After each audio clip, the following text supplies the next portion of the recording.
오늘부터는 로마서 말씀을 좀 강해하는 식으로 설교를 하려고 합니다. 이 말은 무슨 말이냐면은 그동안 설교를 수없이 많이 했지만 다들 산발적으로 필요에 따라서 말씀을 전하고 나누었습니다. 그런데 제가 생각해 보니 이제 로마서는 우리 기독교의 핵심 교리가 담겨진 말씀입니다. 그런데 우리 한국 교회에서 과연 이 로마서를 전체적으로 한번 읽어본다든가 또 이 로마서를 통해서 어떤 하나님의 큰 그 물줄기 같은 큰 뜻을 헤아려 본다든가 하는 그런 경우들이 너무 적은 것 같습니다. 그래서 우리 갈릴리 교회 몇 명 안 되지만은 우리는 로마서를 한번 그래도 읽어봤다. 그리고 로마서의 중심 교리가 무엇인지 우리가 한 번은 들어봤다. 기독교인이라면은 적어도 로마서는 우리가 읽어보고 또 그 말씀의 의미를 살펴볼 수 있는 그런 기회는 분명히 있어야 되는데, 제가 그동안 이렇게 로마서 전체적으로 일괄적으로 말씀을 드리는 그런 기회가 없어서 이번 기회에 한번 로마서를 전체적으로 우리가 한번 들어보고, 그래야지 우리 갈릴리 교회 교우들이 어디를 가더라도 다른 성경 어느 부분보다도 로마서를 우리는 한번 읽었고 한번 더듬었다 할 때에 그것이 우리에게 있어서 가장 큰 자긍심이 되고, 또 다른 교인에 비해서 우리가 드러낼 수 있는 가장 보람있고 자랑스러운 그런 말씀이 되지 않겠는가 하는 생각에서 이 로마서의 말씀을 총괄적으로 이제 나누어 보기를 원합니다. 앞서 말씀드린 것처럼 이 로마서는 굉장히 중요한 책입니다. 우리 기독교의 역사에서 이 로마서가 없었다면은 아마 종교 개혁도 없었을 것이고 우리 기독교가 탄생되지도 않았을 것입니다. 종교개혁자 루터는 이 로마서를 가지고 종교개혁을 일으킬 수 있는 그 동력을 얻었습니다. 칼빈도 마찬가지고, 그래서 이 로마서에 있는 이 이신칭의 믿음으로 어렵게 된다는 이 말씀 한 구절을 가지고 종교개혁을 일으킨 그 동력을 드러낸 이 로마서를 우리가 오늘부터 한번 살펴봅니다. 오늘 첫 번째 말씀 1장 1절 말씀입니다. 예수 그리스도의 종 바울은 사도로 부르심을 받아 하나님의 복음을 위하여 택정함을 입었으니. 자, 전에도 이런 말씀을 드렸습니다. 이 로마서는 사도 바울이 로마에 있는 그리스도인들에게 쓴 편지입니다. 그 편지를 썼는데 그 편지의 서문 첫 마디에 쓴 말이 매우 의미 있는 말입니다. 자, 우리 안 집사님이 사랑하는 아들 고진이에게 편지를 씁니다. 편지를 쓸 때에 아마 그 서문, 그 첫 문장을 어떻게 잡을 것인가 굉장히 나름대로 고민을 많이 하게 될 것입니다. 그래서 사도 바울도 마찬가지죠. 멀리 로마에 있는 그리스도인들에게 자기가 편지를 쓰는데 그 편지를 쓰는 첫 문장을 무엇으로 어떻게 잡아갈 것인가 매우 고민하였을 것입니다. 그런데 사도 바울은 이 첫 문장, 첫 단어를 쓰는데 다소 우리가 듣기에 좀 어색하고 불필요한 표현 같은 그런 단어들을 몇 글자를 사용하고 있습니다. 1절 이렇게 말하죠. 예수 그리스도의 종 바울은, 이렇게 말합니다. 바울은 스스로 자기 자신을 가리켜서 뭐라고 표현해요?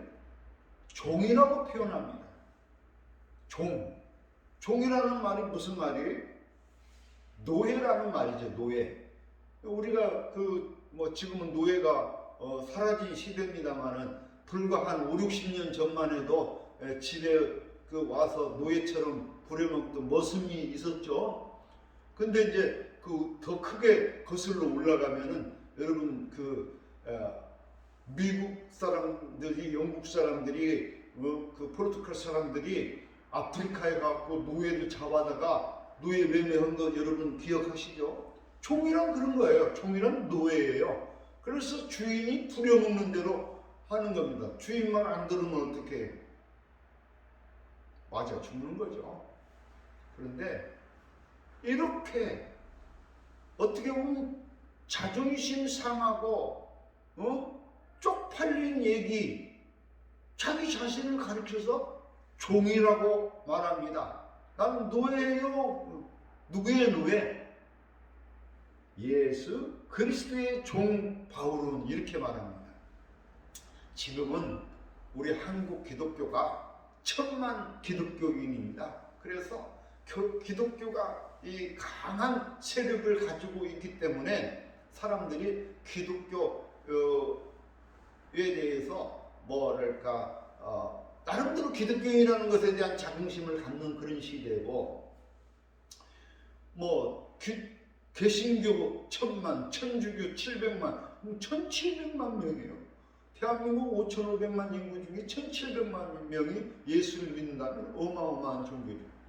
그런데 2000년 전에 사도 바울이 회심을 하고 복음을 믿을 때에, 예수를 믿을 때에는 여러분 기독교인이 얼마나 있을 것 같아요? 예를 들어서 로마에 있는 기독교인이 몇 명이나 있을 것 같아요? 저는 과학적으로 자세히는 모르겠습니다. 로마에 기독교인이 많으면 50명? 제 판단이야. 제가 상상을 해본 얘기예요. 고린도에 기독교인이 몇 명이나 있을 것 같아요? 한 50명? 그런 시대예요. 그러니까 이 이스라엘 전체적으로, 대한민국 전체적으로 통틀어서 전주의 기독교인이 한 50명도 안 되는 그러한 시대죠. 그래서 누구한테 예수 믿으세요 이렇게 말하면 예수가 누군데, 예수가 누군지도 모르는 그런 시대예요. 그런데 그런 시대에 이 바울이 특정하게 예수 그리스도를 지칭하면서 나는 그 예수님의 종이야. 여러분, 세상에 이름도 없는, 빛도 없는 그런 예수라는 사람의 자기가 노예라고, 종이라고 이렇게 소개를 하는 거예요. 참 얼마나 속된 말로 쪽팔린 얘기입니까? 예? 여러분, 우리 안집사님이 삼성 이건희한테 내가 삼성 이건희 종이야, 거기 직원이야 라고 하면은 조금 그래도 자긍심이 생기잖아요. 그런데 이름도 빛도 없는 아무 것도 없는 예수라는 사람, 그 사람의 종이라고 자기 자신을 이렇게 표현할 때 이거는 참 어떻게 보면 참 수치스럽고 부끄럽고 그 낯뜨거운 얘기 아니겠습니까? 그런데 바울은 그런 시대에 자기가 예수 그리스도의 종이라고 그렇게 지칭하는 거예요. 이 종이라는 말을 다시 한번 말씀드리면요, 오늘 이 시대 사람들은 종의 의미를 몰라요. 종의 개념 자체를 몰라요. 왜? 우리는 자유로운 시대에 살았기 때문에 주인이 뭐라고 하면은 당신이 알아서 해 하고 보따리 싸갖고 나가는 시대인데 우리가 종이라는 개념을 모르는 거예요. 근데 한 가지만 내가 단서를 잡아서 얘기하면은요, 여러분 이게 참 미국의 부끄러운 역사이기도 합니다만, 아프리카에서 노예를 잡아갖고 영국 상선이 배에다 싣고 미국에 가서 팔아먹어요. 그럴 때 이 노예들이 어떻게 배를 타고 갔을 것 같아요? 여러분 상상이 안 될 거예요. 아마 배 타고 이렇게 멀리 바다를 보면서 내가 고향을 떠나는구나 이런 생각했을까요? 충격적인 얘기를 하나 하면은, 자, 노예를 잡아왔어요. 바닥에 판자대기 하나 깔아요. 차근차근 꼼짝도 못하게 묶어가지고 차근차근 쭉 여기 이렇게 해서 100명 놔요. 그 위에다 판자대기 또 깔아. 그리고 그 위에다 차근차근 또 100명 누워요. 이렇게 아파트같이 나무 판자 놓고 잡아다가 그렇게 쌓아서 그놈을 배에다 싣고 미국으로 넘어가. 이게 노예 상선들입니다. 여러분 어때요? 멀리 바다를 보면서 내가 고향을 떠나고 있구나 그런 생각이 들어요. 지금 사람들은 아마 그런 생각하겠죠. 노예들이 붙잡혀갖고 노예 사냥꾼한테 붙잡혀서 그런 거 하게. 그게 아니라 그냥 짐짝처럼 실려서 붙잡혀서 가는, 그게 노예의 한 모습이에요. 그러면 그 현장에 가서는 또 어떻게 매매가 이루어질 수 있을 것 같아요? 그건 나중에 여러분 상상하시고, 그보다도 1800년 전에 노예란 어떤 존재였을까? 정말 부끄럽고 수치스럽고 참혹한 그 단어가 노예, 종입니다.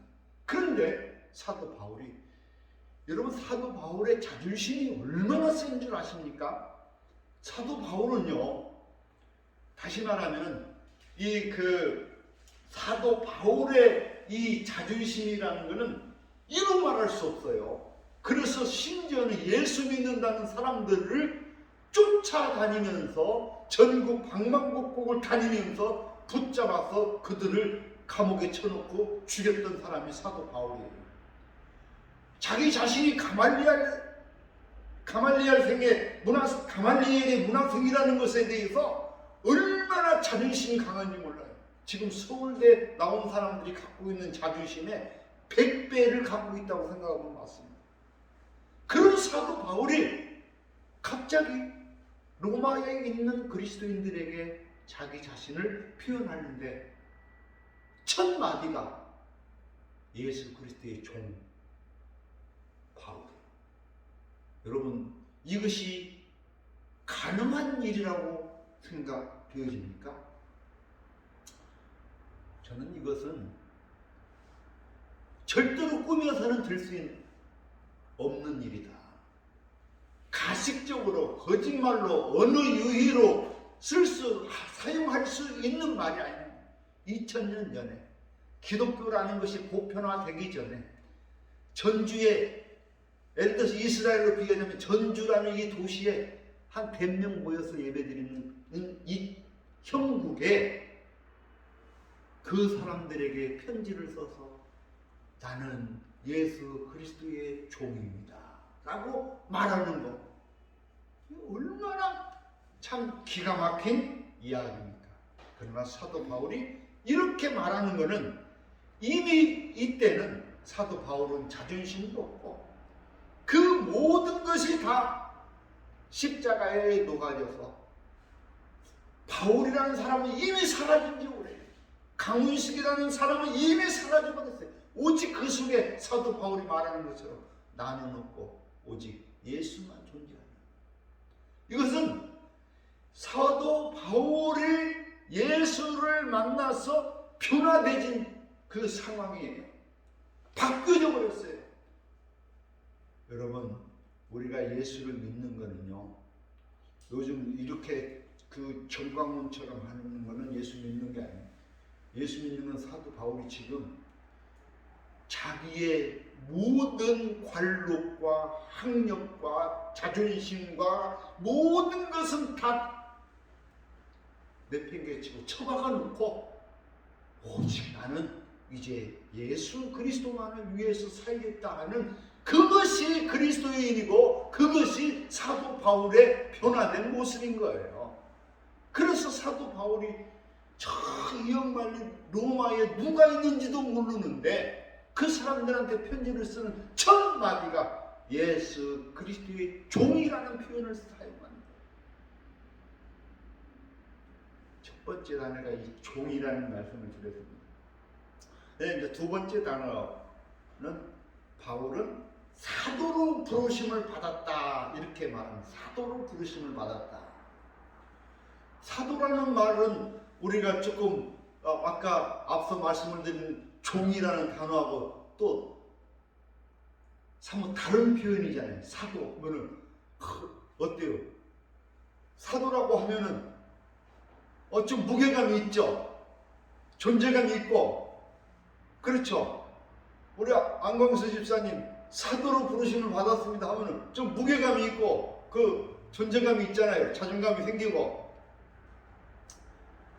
맞습니다. 사도라는 말은 그런 의미예요. 전권 대사예요. 예를 들어서 우리 갈릴리 교회에서 우리 그 안 집사님을 이제 그 아프리카로 파송을 합니다. 그걸 그 파송을 해서 우리 갈릴리 교회에 그것을 일을 하십시오. 우리 갈릴리 교회에서 보내고 파송한 그 일을 하십시오 라고 했을 때 갈릴리 교회의 전권을 가지고 가서 일을 하는 사람이죠. 요즘 말로 하면, 다시 말하면 대사관이에요. 그런데 이 바울은 누구의 대사관이에요? 예수 그리스도의 대사관이에요. 예수 그리스도께로부터 파송을 받은 사람이에요. 그러니까 다시 말하면 요즘 같은 시대에 미국 대사관이면 최고 권력이 있죠.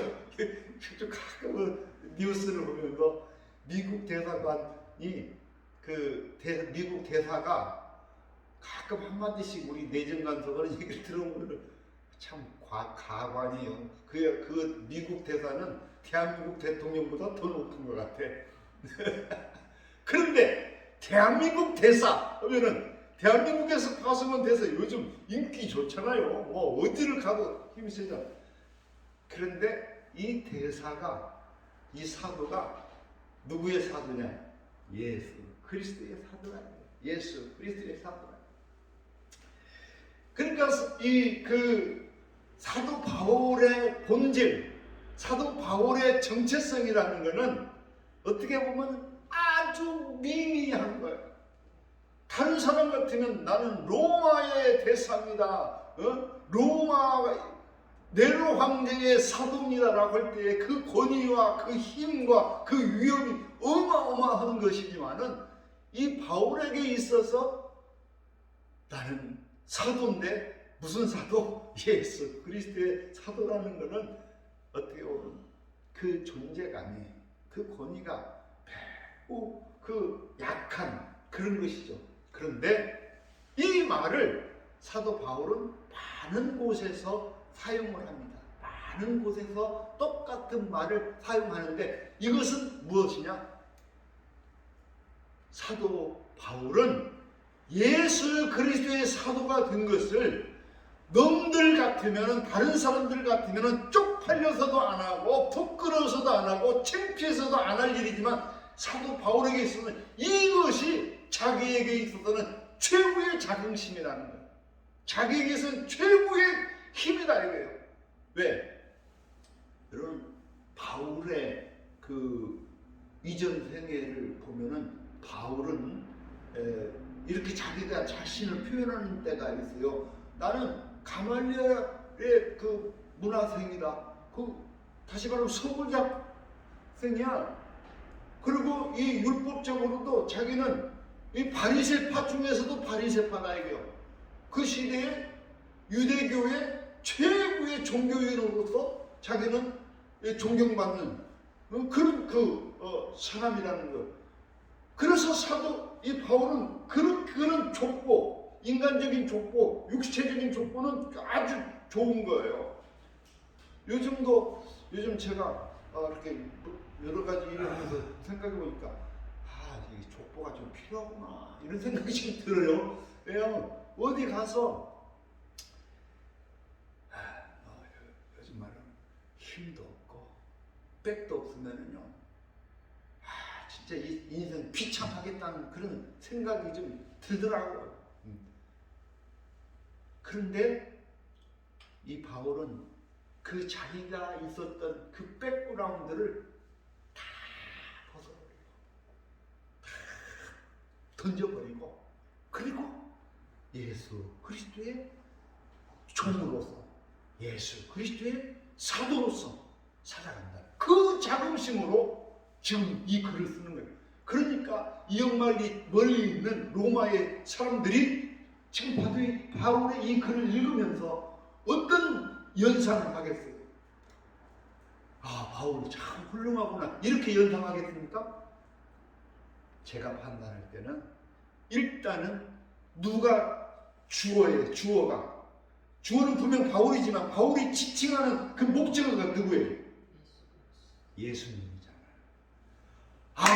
우리 예수님이야말로 이렇게 위대하신 분이구나, 이렇게 훌륭한 분이구나. 그래서 그 예수님을 만난 바울이 이전에 그 모든 것을 다 떨쳐버리고 이렇게 변화돼서 이렇게 헌신적으로 믿음으로 예수 그리스도의 복음을 위해서 살아가고 있구나. 우리도 그 바울을 본받아서 우리도 예수님을 잘 믿고 예수님의 복음을 위해서 이렇게 살아가야겠구나 하는 그 마음이 들지 않겠습니까? 아멘 하시는 분 하나도 없네. 할렐루야. 나는 이것이 사도 바울의 정말 놀라운 이 한마디. 그러니까 여러분 편지를 쓸 때요, 자녀들한테 편지를 쓸 때 한 문장을 쓰더라도 그 한마디가 자녀들이 듣고, 야, 그래, 역시 우리 아빠야, 역시 우리 엄마야 하는 그 감동이 있을 수 있는 글을 사용하실 수 있기를 바랍니다. 사도 바울의 첫 문장이 나는 종이다. 나는 남들이 하나도 알아주지 않는 예수 그리스도의 종이고 예수의 사도다. 그러면서 이것을 가장 크게 부각하는 거예요. 한마디만 이제 다음 주에 들어갑니다만은, 사도로 부르심을 받았는데 이게 이제 목적이 있어요. 목적이 하나님의 복음을 위하여 택정함을 입었으니. 자, 바울이 종이 되고 사도가 된 것은 무엇을 위해서 부름을 받았다고요? 복음을 위해서, 하나님의 복음을 위해서 부르심을 받았다는 거죠. 내가 종이 되고 사도가 된 거, 그 부름은 무엇을 위해서? 복음을 위해서. 나는 요즘이요, 너무 부끄럽고 참 마음 아프고 힘들고 견딜 수가 없는 것이 뭐냐면, 이 복음을 너무 왜곡되게 해석을 하고, 나는 오늘 우리 한국 교회가 이 복음을 왜 이렇게 뭉개뜨려가지고 똥통에 처박는지, 난 그것 때문에 너무 마음이 아파요. 여러분, 복음에 대한 바른 해석이 있어야 돼요. 복음이라는 말은 말 그대로 참 달콤한 말이에요. 무슨 말입니까? 복음이라는 말을 그대로 해석하면은 복된 소리, 복된 소식, 이게 복음이라는 말이에요. 그런데 이 복된 소리, 복된 소식, 이 말이 그냥 예수 믿고 복 받아서 잘 됐다, 이 얘기가 아니에요. 이 복된 소리라는 이 말에는 어마어마한 하나님의 경륜과 뜻이 이 안에 함축되어서 있는 거예요.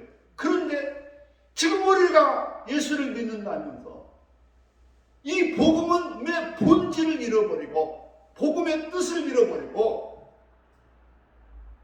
그냥 예수 믿고 복 받고 잘 되면 된다는 이런 그 망상에 젖어서 예수를 믿다 보니 이런 사도 바울과 같은 놀라운 믿음의 결단과 변화가 없는 거예요.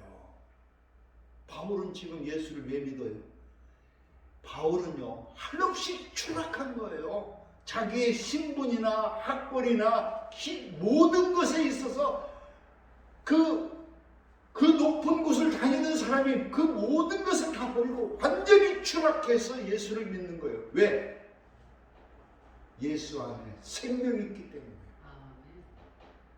예수 안에 그 모든 것이 있기 때문에 자기 자신을 다 내팽개치고 온 거예요. 이게 사도 바울의 믿음의 결단이고 변화입니다. 무엇 때문에? 이 안에는 하나님의 숨은 뜻이 있는데, 하나님의 섭리가 있는데, 그것이 복음을 위해서. 오늘 우리는 여기까지 두 가지의 말씀과 복음에 대해서 살펴봅니다. 하나는 종입니다. 사도 바울이 그 부끄러운 단어, 입에 담기도 부끄러운 그 단어, 종이라는 말, 노예라는 말을 사용하면서 자기 자신을 소개하고 있다. 그리고 사도라는 말을 빌어서 자기가 어떤 존재인가를 설명하고 있어요. 그래서 사도 바울은 이 복음을 위해서, 이 복음의 정체, 복음의 진수는 다음 주에 다시 말씀드린다면 이 복음을 위해서, 하나님의 거룩한 뜻인 이 복음을 위해서 사도 바울은 전 세계를 다니면서 복음을 전하는 사람이 되는 거예요. 오늘 이처럼 아주 뜻깊은 말씀이 포함되어 있는 로마서 1장 1절의 말씀으로 오늘 우리가 마음을 새롭게 하고 바울을 본받는 우리 모두가 되실 수 있기를 주님의 이름으로 축원합니다. 기도합시다. 사랑의 하나님, 은혜를 감사합니다. 우리 갈릴리 교회가 이 로마서를 통하여 믿음의 정체성을 회복하고 하나님께 영광 돌리는 우리 모두가 되게 하여 주옵소서. 예수님 이름으로 기도하옵나이다.